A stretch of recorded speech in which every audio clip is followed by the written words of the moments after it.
time is 12 o'clock. Here is the midday news. First, the top stories. Abeokuta court sentences man to die by hanging for killing his wife. Presidency worried over the sale of free meningitis vaccine in Zamfara state. House of Reps Speaker releases own salary allowances details. Nigerian Chief Justice cautions against judges' criticism over corruption cases.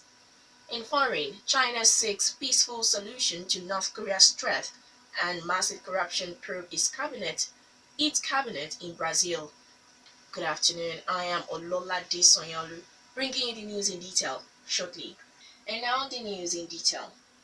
An Abeokuta High Court has sentenced a man to die by hanging for stabbing his wife, Mrs. Fumilola Osho, to death at Imala near Abeokuta, the Ogun State capital. The convict, Mr. Femi Osho, was accused of stabbing his wife in the stomach, but the accused, during his trial, claimed that his wife was killed by a group of armed robbers who raided his residence, raped and stabbed her to death. The armed robbers, according to him, while raping his wife, sealed his mouth with a tape and tied his hands and leg so that he would not be able to shout or move. Justice Abiodun Akinyemi, in his judgment, says all the evidence before the court shows that the accused person killed his wife because the weapon used in stabbing her was found in his custody. The court, however, discharged him of conspiracy charge level against him. The accused will be the fifth to be sentenced to death at the Abeokuta High Court between last February 13 and April 11. Justice Olatokunbo Majekodunmi sentenced the four accused persons, John Kuku and Fabu Kuku, who are siblings, as well as Biodun Olabode and Gabriel Joseph, to death between February 13 and March 24. A hit-and-run driver of Dangote Industries heavy-duty vehicle have crushed 3 people to death at the Arepo axis of Lagos-Ibadan Expressway in Ogun State.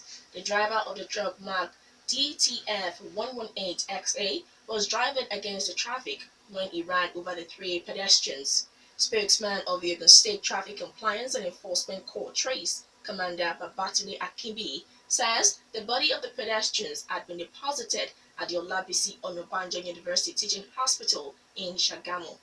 Akibe explains that the truck driver, who was the only person in the vehicle when the incident happened, did not wait to attend to the pedestrians when his vehicle had crushed them and had to attempt to escape with his truck. The truck driver, according to him, was pursued by policemen who effected his arrest and took him to Wawa Police Station. The presidency has accused some officials of Zamfara state government of selling vaccine and drugs each provided free of charge to treat victims of meningitis in the state. Health Minister Professor Isaac Adewale made the allegation in Gusau during a visit to the state, which is mostly affected by the deadly disease. The minister says some of the meningitis patients who are on admission in hospitals in the state he interviewed told him they paid for the vaccine and drugs used to treat them. All those involved in the racket, the minister assured, will be penalized. Each of the vaccines, which are in short supply worldwide, cost around $50. Nasir El-Rufai's challenge and released the details of his 6-month salaries and allowances.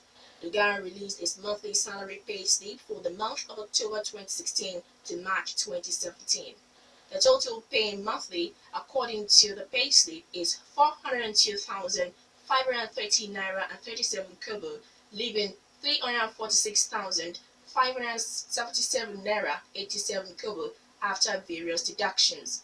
The breakdown of the monthly pay is 206,425 naira and 83 kobo as basic salary, 175,146 naira as constituency allowance, and 20,642 naira 58 kobo as recess allowance. The speaker is however silent on other controversial allowances. Meanwhile, the House of Reps has accused Governor Nasir El-Rufai of misleading the public with the details of a security vote that he released on Sunday.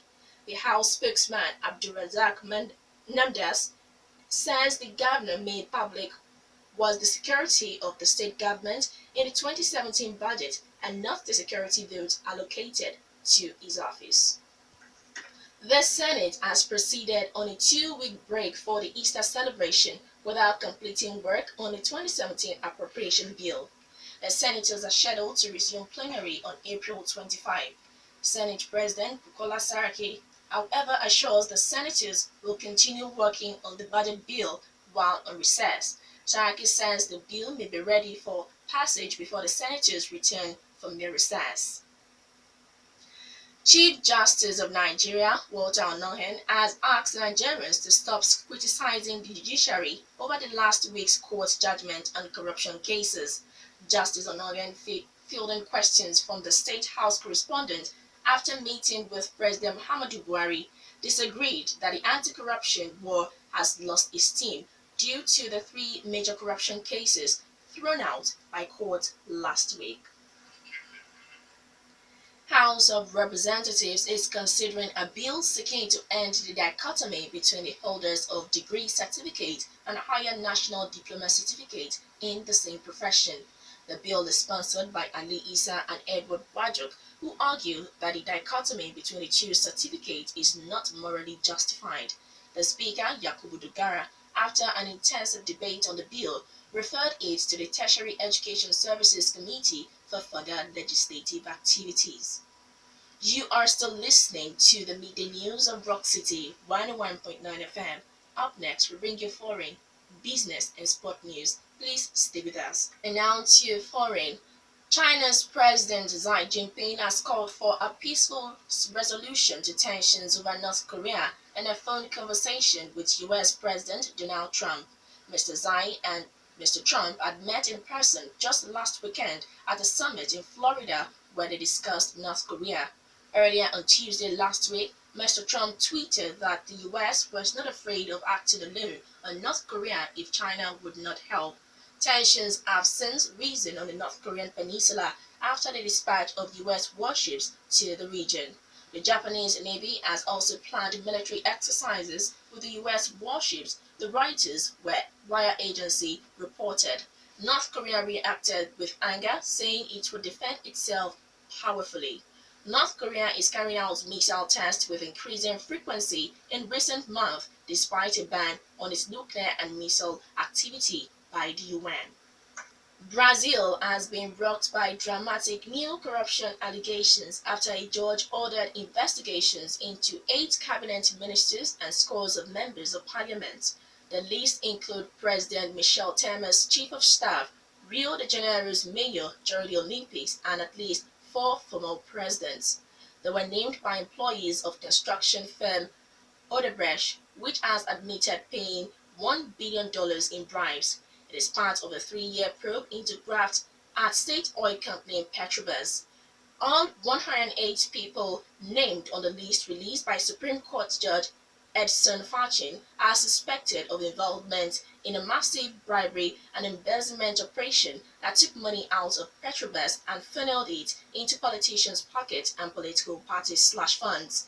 Foreign Minister Aloysio Nunes and Agriculture Minister Blairo Maggi are also under investigation, as well as the heads of both houses of Brazil Congress and former President Fernando Henrique Cardoso, Luiz Inácio Lula da Silva, Dilma Rousseff, and Fernando Collor de Mello. The names also include a number of potential presidential candidates for the election in 2018, including Aisho Neves and former Foreign Minister Jose Serra. In business, Anambra State government is building an airport city project worth over $2 billion in the Ifite Umweri in the Anambra East local government area. Inaugurating the project, Governor Willie Obiano says it is a public-private partnership investment by the state government, Orient Petroleum Resources Limited, and Sinocin Enterprise Investment Limited of China. The project, according to him, will accommodate an airport with 2 runways, an aviation fuel dump, an airport hotel, an industrial business park, an international convention center, as well as facility for aircraft maintenance. According to him, under the contractual agreement, Sinocin Enterprises Investment Limited will contribute 75% of the total cost. Orient Petroleum Resources Limited will contribute 20%, while the state government will contribute 5%. And finally, in sports, Gernot Bro has said he is 100% focused on to qualify Nigeria for the 2018 World Cup in Russia. But in case he failed, the coach says he will be left with no option to honor his contract with the Nigerian Football Federation (NFF). Bro took over as coach of Nigeria team last year on a 2-year deal, which is tied to ensuring that Nigeria is in Russia. The qualification also means an automatic extension of his contract by another 2 years. Failure to qualify Nigeria for the World Cup will leave his future as coach of the team in the hands of the Nigerian Football Federation. But the coach on Monday said he will leave the team if he fails to qualify, regardless of what the NFF decides. German police are investigating a possible Islamic extremist link to the bombing of the Borussia Dortmund football team's bus. A letter found near the scene references the Berlin Christmas market attack and military operations in Syria. Player Mark Batra underwent an operation after breaking a bone in his wrist. No other players were hurt. German newspaper Süddeutsche Zeitung said the letter, beginning with the phrase "in the name of Allah," mentioned Germany's use of tornado jets in the coalition forces fighting the so-called Islamic State. Police said Borussia Dortmund were on their way to their home Champions League quarter-final match against Monaco when 3 explosive charges had detonated. In a news conference, the head of Dortmund police said it was a targeted attack on the team. Several reports said the explosives had been hidden on a hedge. That was the midday news, and just before we go, the major stories once again. Abeokuta court sentences man to die by hanging for killing his wife. Presidency worried over the sale of free meningitis vaccine in Zamfara state. House of Rep Speaker releases own salary allowances details. Nigeria's Chief Justice cautions against judges' criticism over corruption cases.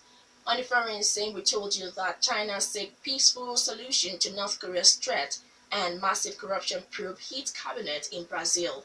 For more stories and to listen to us live, please log on to our website www.rockcityfmradio.com/live. Thank you very much for listening. I am Olalade Sanyaolu. Good afternoon.